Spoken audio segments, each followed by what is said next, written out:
I had never been one to explore the unknown, but after months immersed in a new, exhausting job, the weight in my chest seemed to beg desperately for some time alone.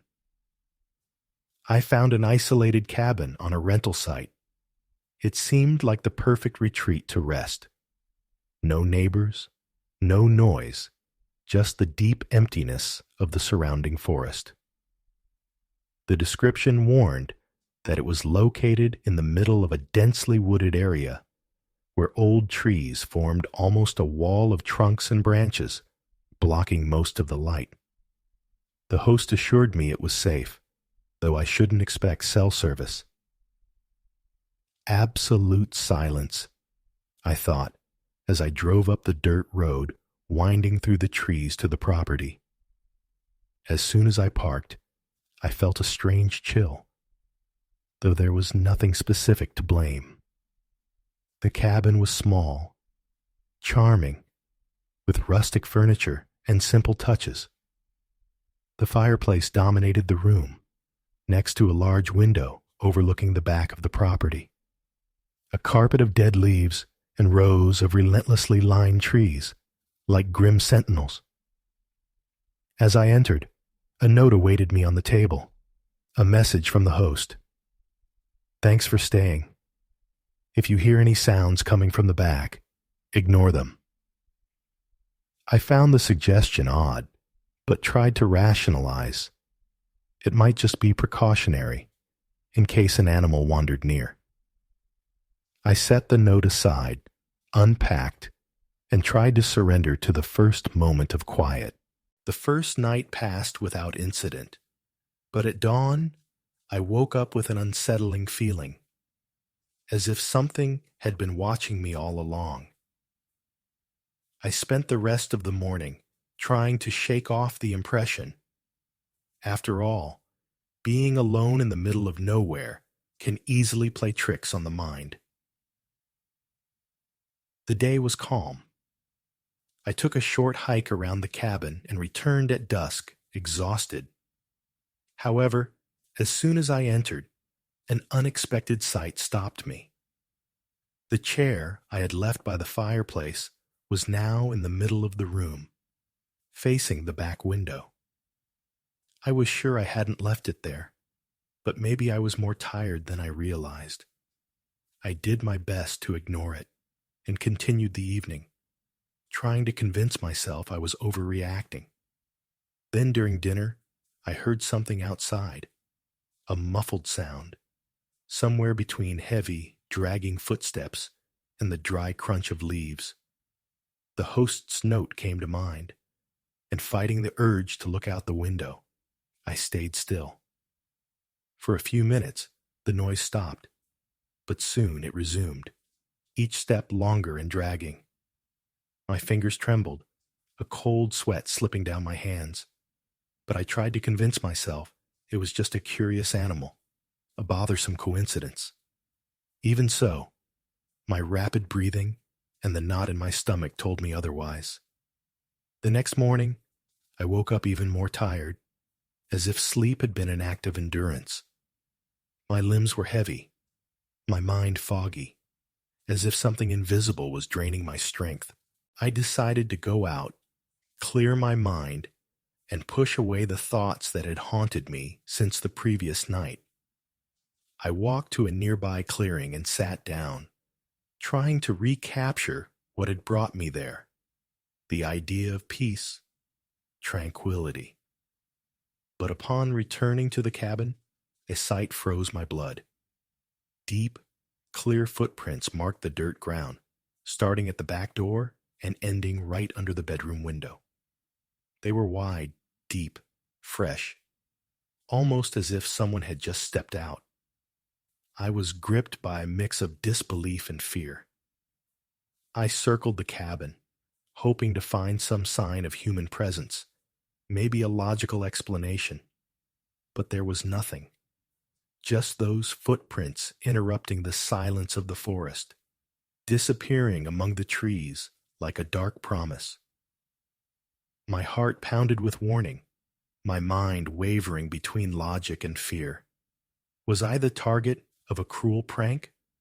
Or was there something else, something unknown, moving around me? I locked all the doors and closed the windows, but the heavy air felt even more oppressive, as if the hidden eyes I sensed at a distance were drawing closer, more aware of my presence. At night, everything got worse. The silence of the forest, once comforting, now felt like a suffocating warning, a deliberate pause, waiting for something. I had dinner without appetite, my ears tuned to every small sound, every creak. Then, the same noise from the previous night returned, closer and clearer. The deep, rhythmic sound, like dragging footsteps, circled the cabin, each movement more insistent. I remembered the note, tried to hold on to the instruction to ignore it, but curiosity mixed with panic in an unbearable crescendo. I felt that if I gave in and looked out the window, something terrible would happen. Something that would not only challenge my understanding, but bring irreversible consequences. For a moment, I was completely paralyzed by fear. Soon after, a faint scratching broke the silence at the back door, followed by a pause that seemed to last an eternity. I took a deep breath, trying to convince myself it was just the wind, or maybe a random branch brushing against it. But the sound returned, firmer and more insistent, like nails tracing the wood with a clear intent. My heart pounded so loudly, it seemed to echo through the cabin, drowning out even my thoughts.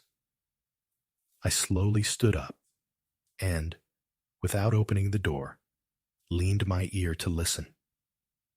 The scratching stopped abruptly, replaced by a nearly palpable silence, as if whoever was outside knew I was there, on the other side, motionless.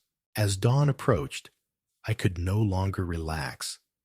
My body was tense, reacting to each tiny sound as if it were the prelude to something far worse.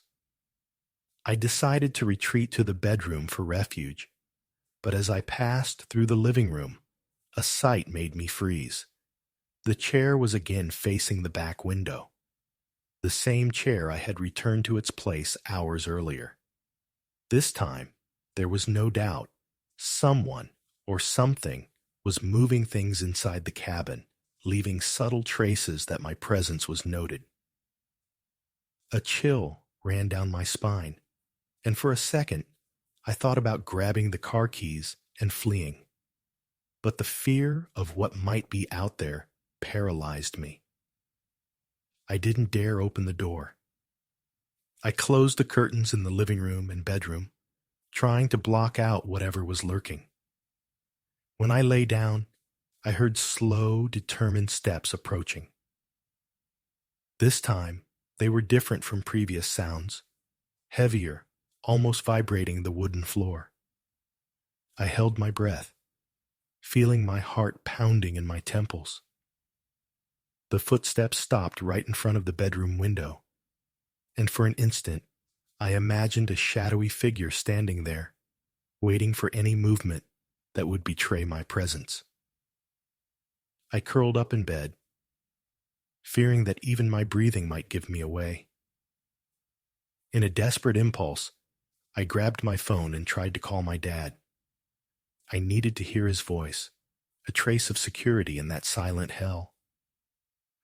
But as the host had warned, there was no signal.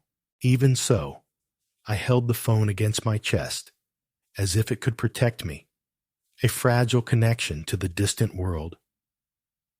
I tried to send a message, anything, but the screen only showed the no service symbol.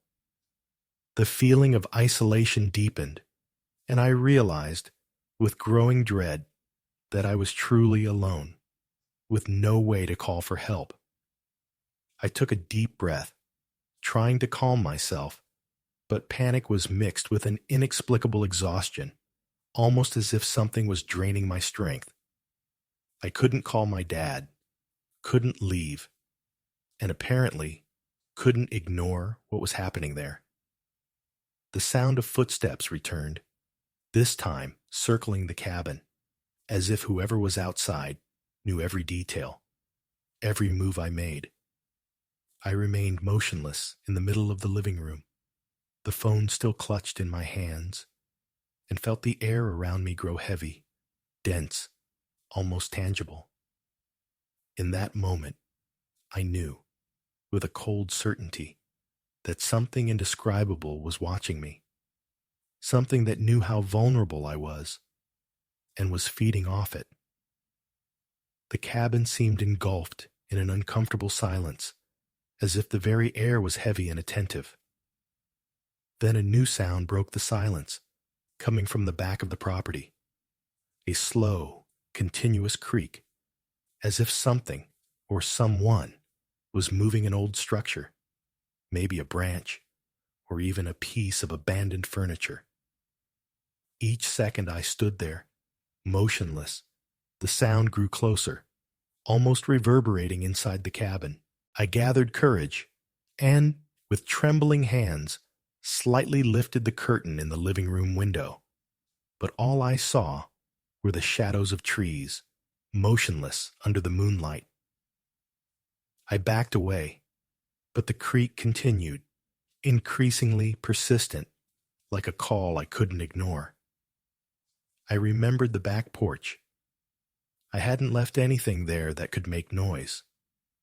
I walked slowly to the kitchen, stepping lightly, heart racing, and peeked through the glass door leading to the back area. Then I saw it. The chair that had been in the living room was now outside, placed dead center on the porch, slightly tilted, as if someone had just left it. My heart pounded in my chest, and my mind wavered between wanting to flee and fearing that any movement would attract more attention from whoever was out there, watching my every move. I went back inside, locking the kitchen door with forced calm as I tried to organize my thoughts. Something inside me knew that this wasn't a coincidence, nor the work of just any animal. Every sound, every detail, it all seemed calculated, as if someone was measuring my patience, testing my endurance. I sat on the floor of the living room, eyes fixed on the back door, and wondered, not sure I wanted the answer, what could be lurking out there. Time stretched, and the absolute silence was worse than any noise, as if that void amplified my loneliness and fear. Suddenly, a whisper broke the silence. It was close, as if someone was leaning against the window, muttering something unintelligible, almost out of reach of understanding. The sound was low, but I could swear it was a human voice. A chill ran through me as I tried, in vain, to decipher what that voice could be saying, but it was like an incomprehensible code. The voice stopped abruptly, leaving only the whisper of the wind in the trees. At that moment, I felt with unbearable certainty that I wasn't imagining anything. There was truly a presence there, something playing with me meticulously, exploring my vulnerability with terrifying precision. The situation was unbearable. Fear gripped me so much that I considered spending the rest of the night locked in the car, waiting for dawn. But as I opened the front door to leave, a sight made me immediately step back. On the ground, there was a fresh trail of footprints, identical to those I had found before, leading from the porch to the edge of the forest. They vanished among the trees, but the path was clear and direct. They were arranged like a trail, making it evident that whoever it was knew I was there, and worse, understood my attempt to escape. The feeling of being watched transformed into a crushing certainty. That thing, whatever it was just waiting, and knew I had nowhere to go. I closed the door again, turning the lock with trembling hands as the suffocating feeling of being trapped intensified, turning the cabin, once cozy, into a hostile prison. With a knot in my throat, I sat beside the fireplace, eyes unfocused, vainly searching for a rational explanation for what was happening. I decided I wouldn't leave that room anymore. If I had to face whatever was lurking, I preferred to be where I could see all the points around. I sat against the wall, facing the door and the back window, and soon the silence was broken again, this time by a hollow, steady sound, like the distant beating of a drum. The sound was hypnotic, persistent, almost like an invitation, and despite my fear, I felt inexplicably drawn to the window. I risked lifting a corner of the curtain, and in the faint moonlight, I saw a figure standing at the edge of the forest.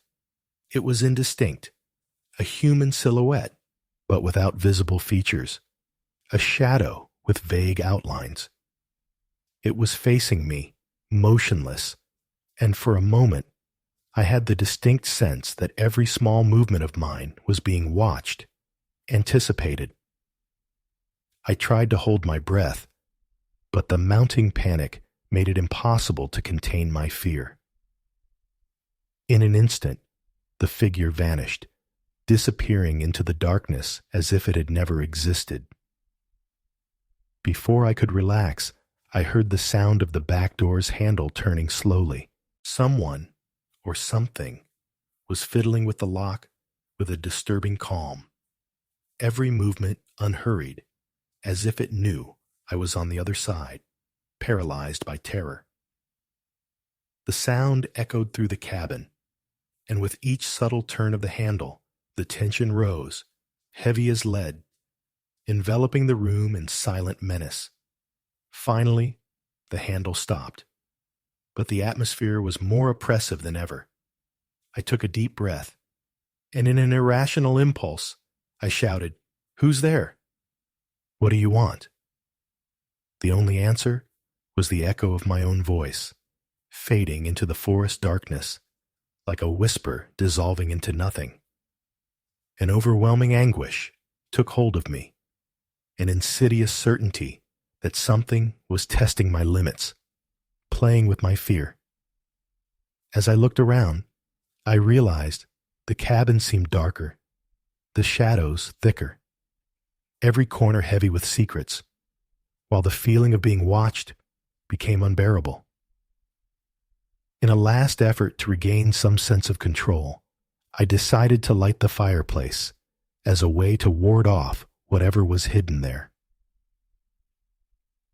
While searching for matches in the kitchen, I heard quick, light footsteps on the roof, like the sound of small animals, but multiplied, almost in a rhythm that echoed through every room I entered.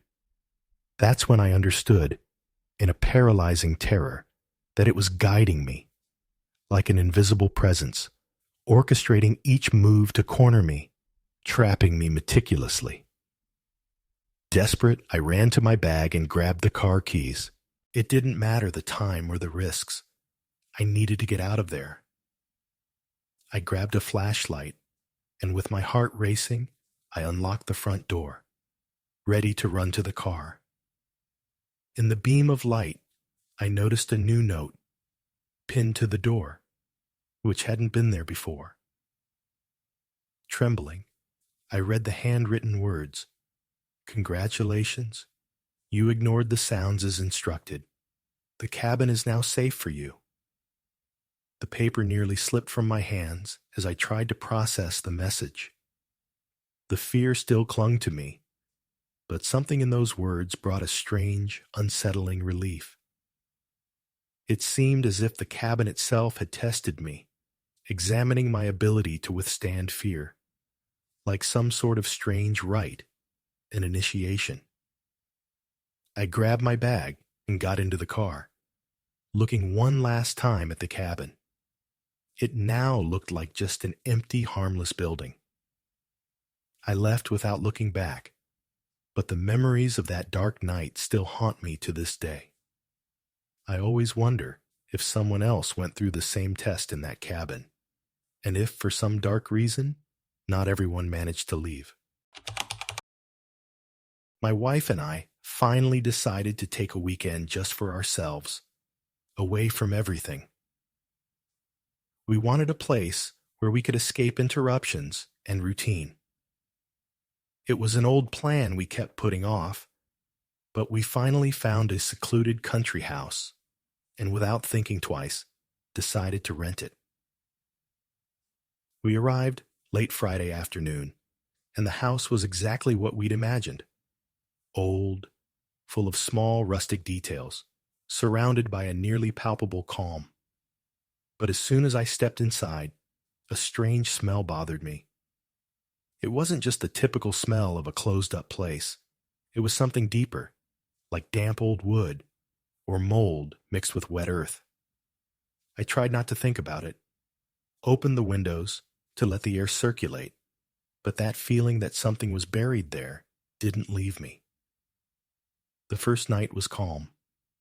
We made a quick dinner, shared a bottle of wine, and finally, the silence seemed to embrace us.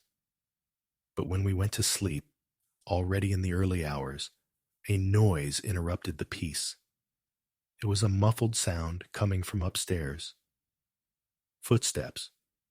Slow, heavy footsteps, as if something was moving slowly across the floor. I tried to convince myself it was just an animal, a possum or something, but the steps were too rhythmic, too human. My wife opened her eyes, a worried look, and whispered, asking if I'd heard it too. I forced a smile, saying we were probably just tense in a new place. But inside, a bad feeling began to grow. That kind of chill that settles in your stomach. When we finally fell asleep, it didn't last long.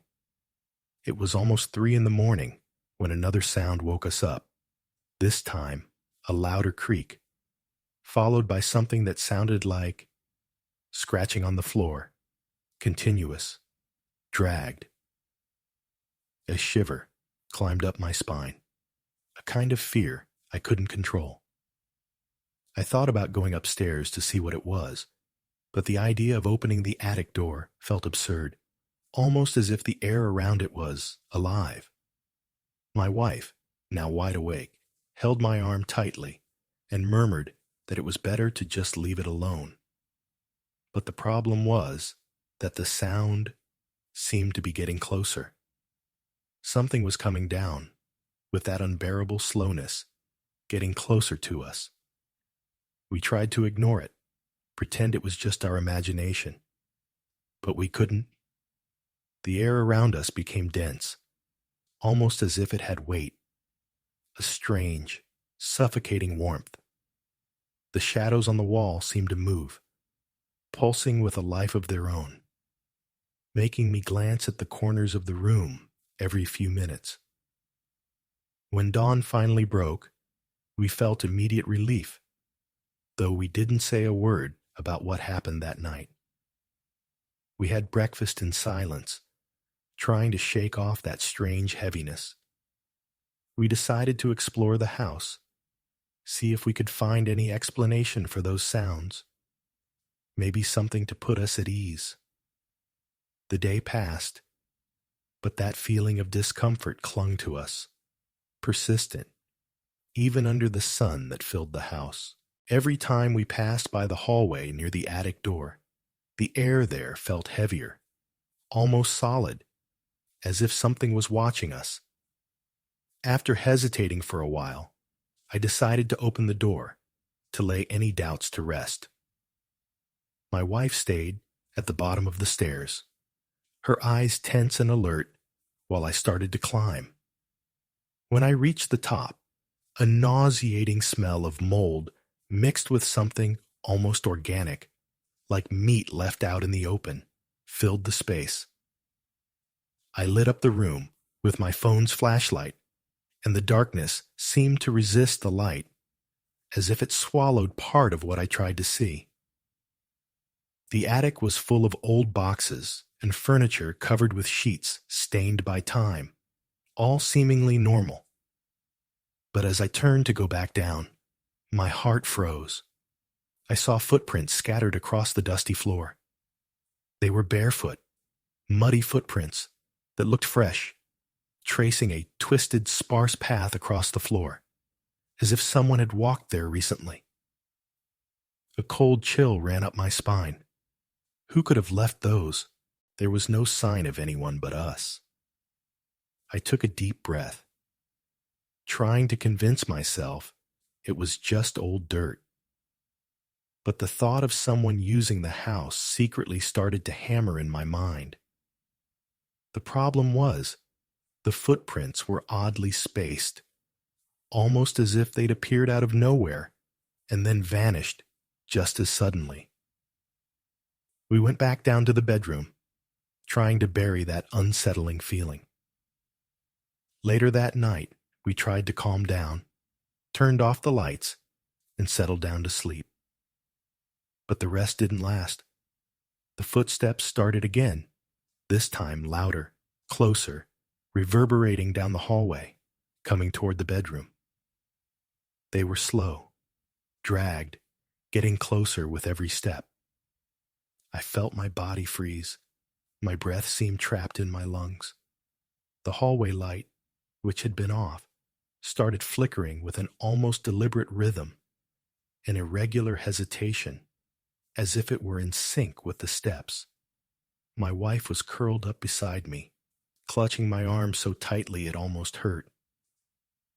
I slowly got up, a mixture of courage and absolute fear, moving toward the door to face whatever it was. But as soon as I touched the doorknob, the sound suddenly stopped, leaving a dense, almost palpable silence where even my heartbeat seemed to echo in the void. In the hallway, the light flickered slowly, dimming little by little, and that's when I noticed something even more disturbing. The muddy footprints, the ones from the attic, now trailed down the hallway, stopping right in front of our bedroom. I was paralyzed, a cold sweat running down my forehead, my heart pounding erratically. I tried to process what I was seeing, searching for a logical explanation, but nothing made sense. Those footprints, they were there, like a mark, a kind of signature. Every second, the feeling that there was something there, something watching us and waiting in the shadows, became more unbearable. I went back to the bedroom, trying to avoid looking at those footprints, but my eyes were drawn to them. They were there, clear, stretching to the bedroom door, as if something had stopped there, waiting. The cold in the house seemed to have settled into me. The atmosphere was dense, as if time itself had been stripped from that place. My stomach churned, and for the first time, I noticed that everything around us looked older, more worn, as if the weight of something invisible had aged every wall, every piece of furniture. The air was stifling, and I could barely breathe. My muscles were so tense they ached, and when I turned to my wife, I saw that she was pale, her eyes fixed on the window, as if she could see something outside that I couldn't. That's when we decided to leave. Any hope of calm had been suffocated by the tension that dominated the place. We packed up as quickly as we could, but just as we were about to leave, we heard a creak, the stairs, now under a heavier weight, as if something stronger was coming up. I looked back, but the sound stopped, as if it were waiting for us to hesitate. In a desperate impulse, we ran to the car and left without looking back. The silence in the car was absolute, a heavy emptiness, as if the road itself was watching us. The feeling that we'd left something behind, or maybe not left it at all, nagged at me with every mile, like an invisible presence that seemed to have come along with us. We arrived home in silence, hoping the unsettling feeling would dissipate, but it didn't go away. It was as if a shadow had followed us. Every small sound in the night silence reminded me of that cold floor and those muddy footprints.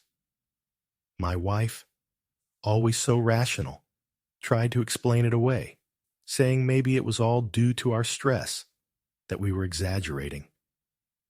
But I knew it wasn't just that. Something from that weekend had touched us in a way we couldn't understand. Over the next week, the unease kept gnawing at me.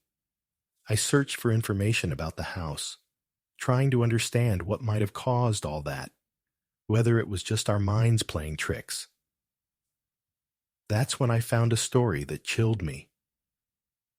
Years ago, a man who lived in that very house disappeared without a trace, and the only thing left of him were muddy footprints scattered through the halls and around the property. No one could explain how they appeared or where the man went. A feeling of inevitability washed over me, as if we'd been drawn to that house by something that had been there a long time, waiting. What scares me the most, though, isn't what happened that weekend, but the feeling that the house somehow chose us, as if that presence had been waiting for us. What began as a simple getaway became something I'll never be able to forget. An experience that not only frightened us, but settled inside us.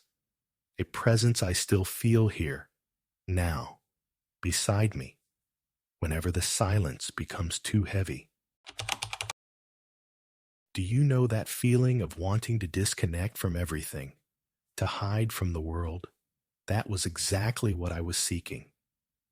The routine of being a teacher, especially with young children, was draining every bit of energy I had, so I decided to take a week off. I found a little house on Airbnb. Perfect. Isolated in the middle of nowhere. It seemed ideal. Just me and a pile of books, waiting for attention finally. The first day was paradise. A silence so deep that the sound of birds almost felt intrusive. It was just me and time, slowing down. And I spent hours lost in reading. But on the second day, things started to change. Small things. Objects I was certain I'd left in one place appeared somewhere else. At first, I thought it was just tiredness. The house key, for example, appeared on the table, even though I was sure I'd left it in the kitchen. Little things. But then, at night, the unease began to grow. I woke up to a muffled sound. It was distant, but seemed to come from inside the house. I wasn't even sure if it was real or a dream. But my heart raced, as if it sensed something my mind hadn't processed yet. I sat up in bed, ears sharp, feeling a strange tingling on my skin. Why was I so alert? I was alone. But the sound, a slow, heavy dragging, was coming from the ceiling. I froze in bed, trying to make sense of it. Maybe it was an animal. We were in the countryside, so it was possible. But the sound didn't stop.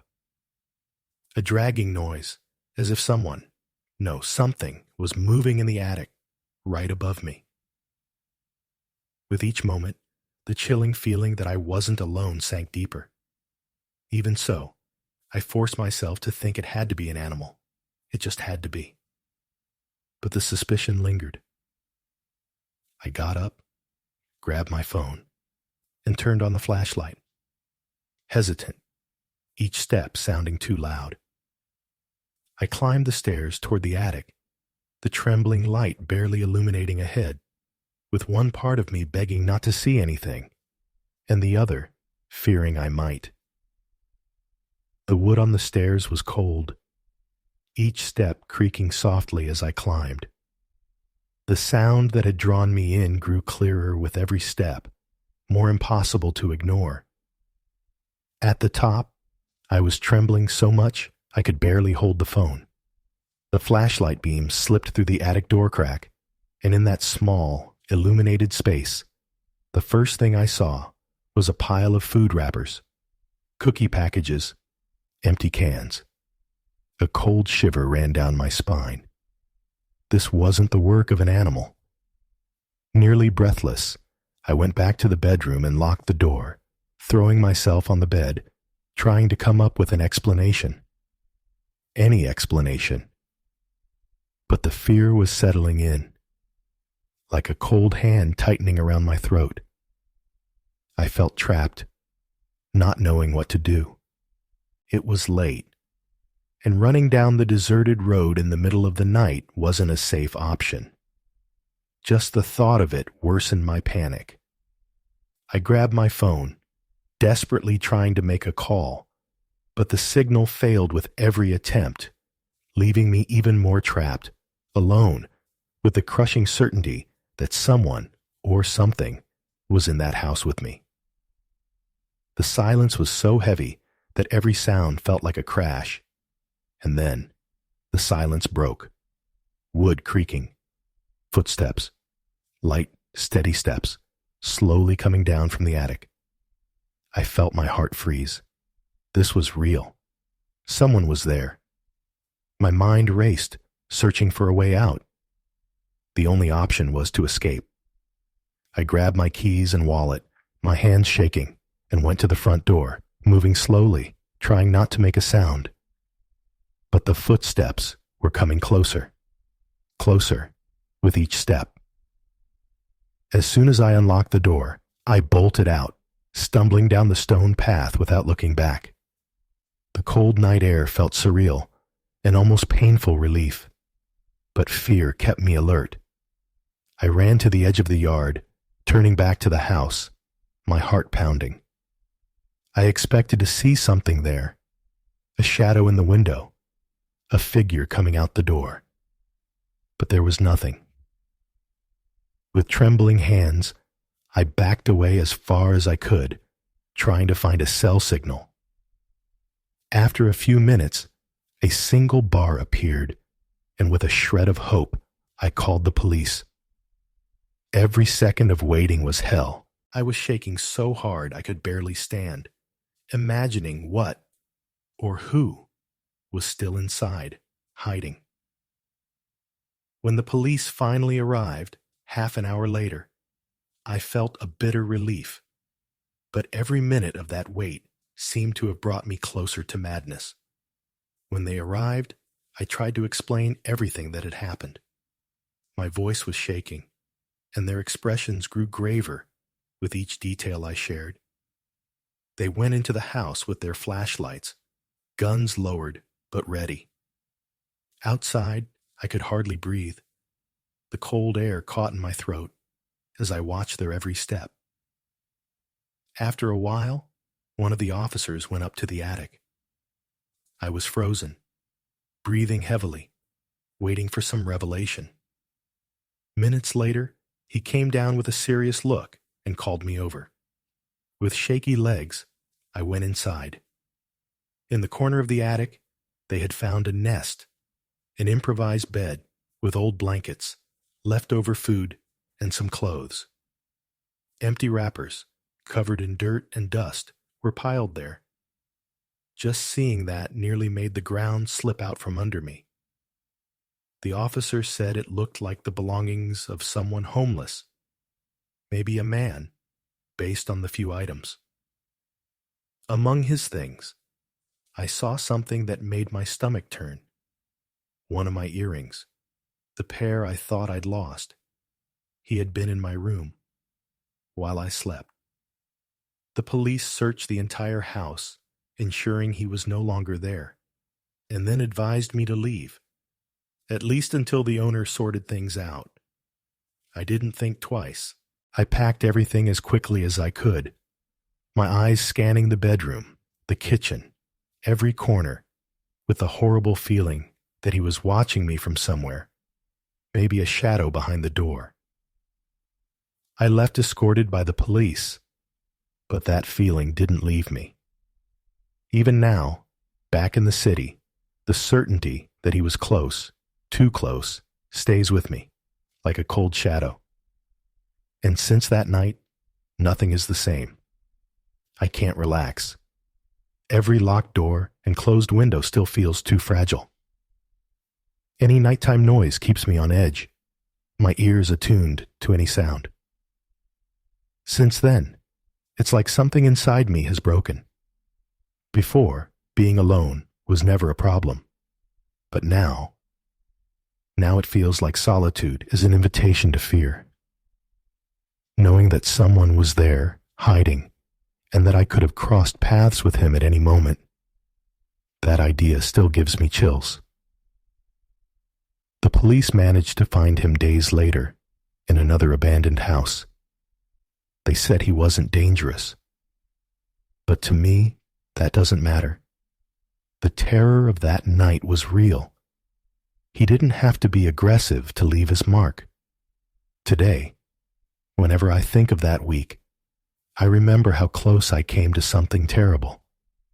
I don't know how he got in, or if he was already there when I arrived. The owner said he never noticed anything unusual. Maybe he just wasn't paying attention, like I was. Because in the end, everything seemed normal, until that first sound in the middle of the night. Sometimes, danger is so close that it blends into the silence, hidden, lurking, while you sleep, unaware of the world around you. I've always been the kind of person who values peace and quiet.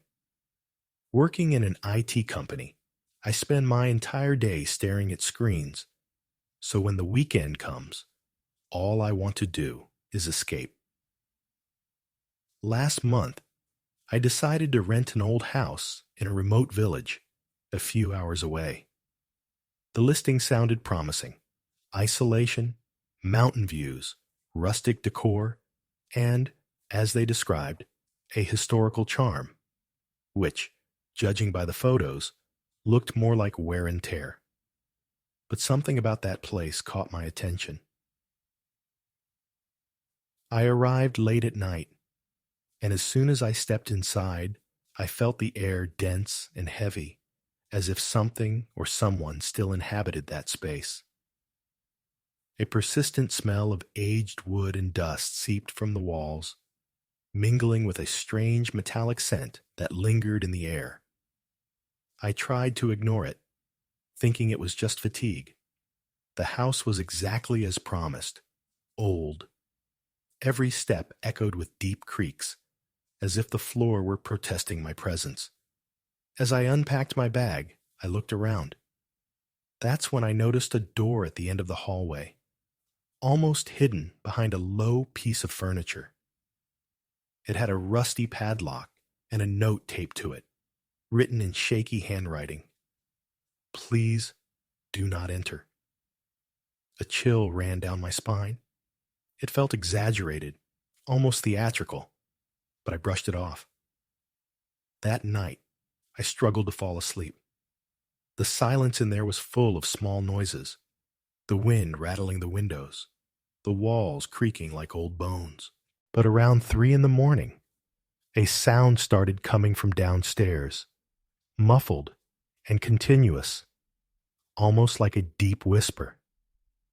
At first I ignored it, thinking it might be a pipe or some old structure in the house, but then the sound became clearer, almost like an irregular dragging, as if something was being moved, not quickly, but in a steady, methodical rhythm, echoing from the depths of the house. I stayed still, the sound pulsing along with my heartbeat, an agonizing tick-tock that forced me to stay awake. The next day, I tried to shake it off, went out to explore the little town and clear my mind. But when I returned in the afternoon, the door in the hallway was staring back at me. "Please, do not enter." It began to bother me in a strange, almost personal way. The sound from the night before echoed in my memory, more real than I'd like. Before I knew it, I was standing in front of the door, my hand on the padlock. I pushed it a little, and it gave way with a dry snap, as if the house had expected me to do just that. I went down a narrow, unlit staircase, each step groaning in protest. The air down there was thick, damp, with the dense smell of mold and dust invading my nose and clinging to my throat. I covered my face, but the smell seemed to penetrate anyway. And then, at the bottom, I felt an even deeper chill, as if I were intruding on something that was never meant to be seen. The descent seemed to stretch out for an impossible amount of time, each step creaking under my weight as if warning me to stop. When I finally reached the bottom, I realized the basement was much larger than I'd expected. The walls were suffocating, windowless, and the only light came from a solitary bulb hanging from the ceiling, swaying slightly and casting uneasy shadows in every corner. On one side, a pile of objects stood out. Boxes, old suitcases, even a dusty rocking chair, tilted as if someone had just stood up from it. But as I got closer, I realized what it was. An improvised altar, a collection of objects left behind. Scattered across a worn wooden table were old, yellowed photographs showing faces I didn't recognize.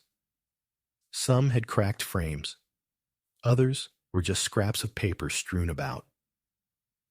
Up close, I saw some of the photos had dates scribbled on the back, all from decades ago. But it was the objects that truly turned my stomach. A wristwatch with a cracked glass, a stained handkerchief, a hairbrush with strands of blonde hair, and, in the center, a porcelain doll with a cracked face and one missing eye. Each item seemed loaded with a forgotten life, as if each person had left a part of themselves there. With a morbid curiosity, I kept examining until I noticed a thick, dusty notebook hidden in the corner of the table. When I touched it, a shiver ran through me, freezing me for a moment, an inexplicable feeling that I was intruding on a secret kept for too long. I slowly flipped through the first few pages. Each one contained the account of someone who had stayed in the house, and each story seemed tinged with something dark.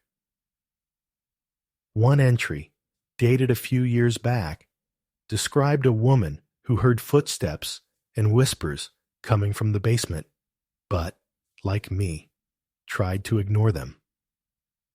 In another entry, someone spoke of a disturbing feeling, a presence watching them from the dark corners. Each page brought a weight, a growing discomfort that felt almost physical, as if with each story I read, something inside me was being pulled into that place. When I closed the book, a biting chill filled the air, heavy, almost too dense to breathe. A presence seemed to surround me, invisible yet palpable. My feet refused to move, and fear gave way to a silent panic. That's when a faint glimmer caught my eye on the other side of the basement, a picture frame I hadn't noticed before. My mouth went dry. As I approached, the air around me seemed to freeze. It was a photo of me. I was standing in the hallway of the house, right in front of the basement door. I hadn't left any photo of myself here, and that image could only mean one thing. Someone took it while I was in the house, while I was right where the discovery had started. Still holding the photo, the sound began again. The same dragging noise, but now closer. It was a heavy sound, like something being pulled against the wooden floor, and it felt organic, as if it had its own breath, a wet, irregular rhythm drawing nearer, insistent. My body stiffened, panic mounting, as I tried to convince myself that maybe it was just a draft moving something down there. But the proximity was disturbing, so palpable I could almost feel the movement beneath my feet. I dropped the photo, letting it fall to the floor as I bolted up the stairs, the sound of my steps exploding against the narrow walls. Each step seemed to sink under my weight, gripping my feet, almost trying to hold me back. When I finally reached the top, I slammed the door shut and shoved the padlock back in place with trembling hands. But the sound didn't stop. On the contrary, it was now right there, on the other side of the door. The wood vibrated with an invisible weight, and the sound turned into a horrible rhythm, almost like a breath, coming and going in a steady beat, an unsettling persistence. I stayed still, my heart racing, waiting for it to end. Suddenly, the sound ceased, and an oppressive silence took over. Without hesitation, I grabbed my bag and decided I wasn't spending another minute in that house. I ran to the car in the middle of the night, heart pounding. As I gripped the steering wheel, I realized something was missing. My keychain. It was a simple keychain, but held sentimental value, a gift from family. I remember clearly placing it on the nightstand before going to sleep. A chill ran through me. The thought of going back into that house, down those stairs to the basement, was unbearable. But the thought that something down there now possessed a piece of me unsettled me in a way that's hard to explain. For a moment, I sat there, staring at the house through the car window, a weight sinking in my chest. Whatever was down there didn't seem willing to give back what it took. In the end, I decided it wasn't worth it. I started the engine and left, trying to shake off the suffocating feeling that something in that house had kept a part of me there. To this day, I have nightmares about the dragging sound and the image of that photo. I've never been able to fully understand what happened that weekend, but one thing I know: a part of me stayed in that house. And sometimes I find myself wondering if someday someone will find my keychain there, along with all the other forgotten fragments of past lives, lost forever in that darkness.